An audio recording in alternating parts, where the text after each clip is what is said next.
Hello everyone, সবাই কেমন আছো? আশা করছি সবাই খুব ভালো আছো। আর আমার চ্যানেলে সবাইকে ওয়েলকাম। তো বন্ধুরা, আমার ভিডিও শুরুতেই তোমরা একটা আওয়াজ শুনতে পেলে।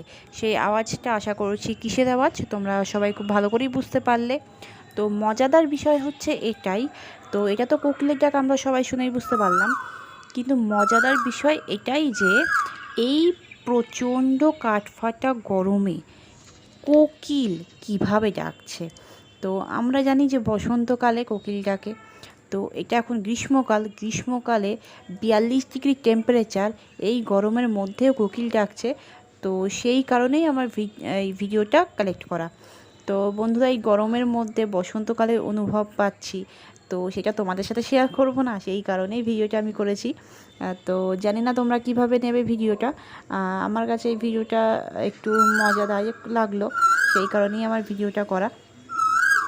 তো বন্ধুরা, আজকে 42 ডিগ্রি টেম্পারেচার আমাদের এখানে, তো সেখানে এই গরমের মধ্যে কোকিল ডাকছে।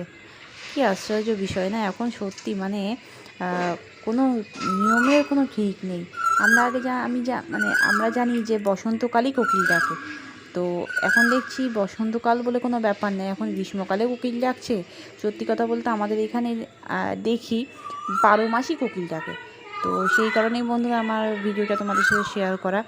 তো এই গরমের মধ্যে কোকিলের ডাক তোমাদের কেমন লাগলো, ভিডিওটা দেখে অবশ্যই কমেন্ট করে আমাকে জানাবে। এই গরমের মধ্যে বন্ধুরা আমি ঘর থেকে ক্যামেরা করেছিলাম, রোদের মধ্যে আমি মানে তাকাতে পারছিলাম না যে কোকিলটা কোথায় বসে ডাকছে। আমাদের বাড়ির সামনেই পুকুর আছে, পুকুর পাড়ে একটা গাছ আছে, গাছটা হচ্ছে জগডুমুর গাছ। তো সেই গাছটাতে বসে কোকিলটা ডাকছিল। তো আমি অনেকক্ষণ খোঁজার পর দেখলাম যে কোকিলটা একবার উড়ে এসে উপরে বসলো, উপরের ডালে, যেটা তোমরা দেখতে পেলে প্রথমেই। তারপরে একটা মাঝের ডালে গিয়ে বসে পড়লো। তো সেখান থেকে মানে রোদের মধ্যে কোকিলটাকে খুঁজে বের করা একটু ডিফিকাল্ট ছিল।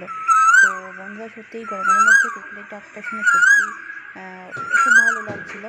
তো সেই কারণেই তোমাদের সাথে আমার এই ভিডিওটা শেয়ার করা।